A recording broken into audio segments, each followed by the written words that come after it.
السلام علیکم۔ پاپولر رمضان special transmission میں ہوں آپ کے ساتھ زوبیہ شفیق۔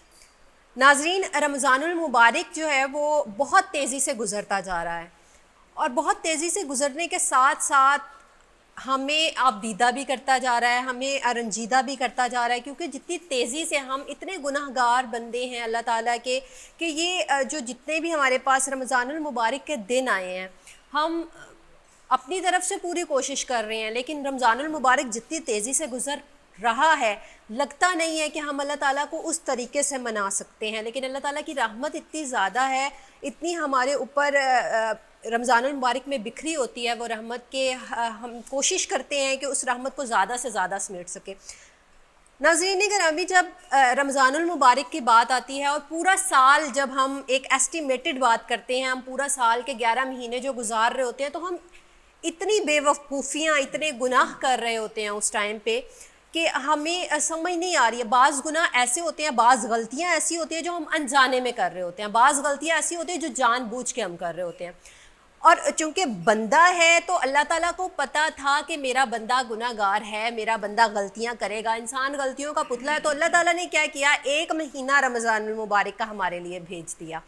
وہ ایک مہینہ جو تھا، وہ ایک مہینہ جو ہے ہمیں ایز اے گفٹ، آپ سمجھے تو ایز اے گفٹ ہمیں مل گیا۔ اب اگر اس ایک مہینے کی بات کریں تو اس ایک مہینے میں بھی اللہ تعالیٰ نے 3 پارٹس میں اس ایک مہینے کو ڈیوائیڈ کر دیا، 3 عشروں میں ڈیوائیڈ کر دیا۔ اس میں عشرہ رحمت، عشرہ مغفرت اور جو ہے وہ جہنم سے نجات، یہ 3 عشروں میں ڈیوائیڈ کر دیا۔ اللہ تعالیٰ نے کہا کہ میرا بندہ بہت گناہ کرتا ہے تو پہلے ایک عشرے میں تو اپنے لیے رحمت سمیٹ لے، اگر وہ اس میں کہیں کمی ہو جائے تو پھر کیا کرے، پھر مغفرت سمیٹے۔ رحمت کے بعد جب دوسرے عشرے کی بات آتی ہے تو اللہ تعالیٰ نے فرمایا کہ رحمت کا عشرہ گزر چکا، اب میرا بندہ مغفرت طلب کرے۔ ٹھیک ہے، ہم اللہ تعالیٰ سے اپنی مغفرت طلب کرتے ہیں، ہم دعائیں مانگتے ہیں کہ یا اللہ ہمیں مانگنا نہیں آتا، ہماری ان ٹوٹی پھوٹی دعاؤں کو جو ہے وہ اپنی حضور جو ہے وہ قبول کر لے، ہماری مغفرت کر دے۔ اور پھر آتا ہے تیسرا عشرہ۔ تیسرے عشرے کی جب ہم بات کرتے ہیں تو جہنم سے نجات کا عشرہ، اور جہنم سے نجات کے ساتھ ساتھ وہ ایک ایسا عشرہ ہے جس میں پورے رمضان المبارک جو ہے وہ تیسرے عشرے میں آ کے سمیٹ لیا جاتا ہے۔ نبی پاک صلی اللہ علیہ وآلہ وسلم جو تھے وہ تیسرے عشرے میں، اپنی پوری زندگی میں انہوں نے تیسرے عشرے میں اعتکاف کیا، اور آپ صلی اللہ علیہ وآلہ وسلم نے اپنی امت کے لیے بھی حکم کیا کہ آپ بھی آخری عشرے میں جو ہے وہ رات کو قیام کرو، جو طاق راتیں ہوتی ہیں ان طاق راتوں میں قیام کرو، زیادہ سے زیادہ پڑھو، اللہ تعالیٰ کو یاد کرو۔ تو آج کے پروگرام کا جو بیسک پرپز ہے وہ یہی ہے، ہم رمضان المبارک کے عشرہ رحمت کو گزار چکے، عشرہ مغفرت جو ہے وہ بالکل اختتام پہ ہے، اور جہنم سے نجات کا عشرہ جو ہے یعنی کہ اعتکاف جس میں ہم نے بیٹھنا ہے وہ عشرہ تقریباً آ گیا۔ آج کے پروگرام میں ہم اعتکاف کیوں کیا جاتا ہے، اعتکاف کیسے کرنا ہے، اور اعتکاف کرنے کے لیے کیا کیا چیزیں ضروری ہے، نبی پاک صلی اللہ علیہ وآلہ وسلم نے اپنی زندگی میں اعتکاف کیسے کیا، یہ ساری چیزوں کو ڈسکس کریں گے۔ اس وقت اسٹوڈیو میں ان سارے سوالات کے جواب دینے کے لیے، ان سارے چیزوں پہ روشنی ڈالنے کے لیے ہمارے ساتھ مذہبی اسکالر محمد ارشاد نعیمی نقشبندی صاحب موجود ہیں۔ سر بہت بہت شکریہ آپ کا۔ آپ کے ساتھ ماشاءاللہ آج ثنا خان رسول غلام مصطفیٰ موجود ہے، بہت بہت شکریہ، آپ بھی تشریف لائیں، انشاءاللہ جو ہے وہ آپ ہمارے ساتھ رہیں گے۔ سب سے پہلے سر، آپ جیسے آج ہم نے ایک سٹارٹ لیا، ایک بات کی کہ جہنم سے نجات کا عشرہ، ایسا عشرہ کہ جس میں اگر پہلے 2 عشروں میں ہم اس طریقے سے عبادت نہیں کر سکے، کوشش کی کسی بھی وجہ سے وہ حق ادا نہیں کر سکے، تو اللہ تعالیٰ نے آخری جو عشرہ ہے وہ ہمیں اس لیے دیا، اس میں زیادہ سے زیادہ قیام کرنے کی، زیادہ سے زیادہ عبادت کرنے کی، راتوں کو اٹھ کر قیام کرنے کی، نبی پاک صلی اللہ علیہ وآلہ وسلم کے ذریعے جو ہے وہ یہ چیز پہنچائی کہ اس میں زیادہ سے زیادہ مطلب ایک زور دیا گیا۔ تو سب سے پہلے میں آپ سے یہ پوچھوں گی کہ اعتکاف بیسیکلی ہے کیا؟ نحمده ونصلي ونسلم على رسوله الكريم اما بعد فاعوذ بالله من الشيطان الرجيم بسم الله الرحمن الرحيم صلى الله على حبيبه سيدنا محمد وآله وأصحابه وسلم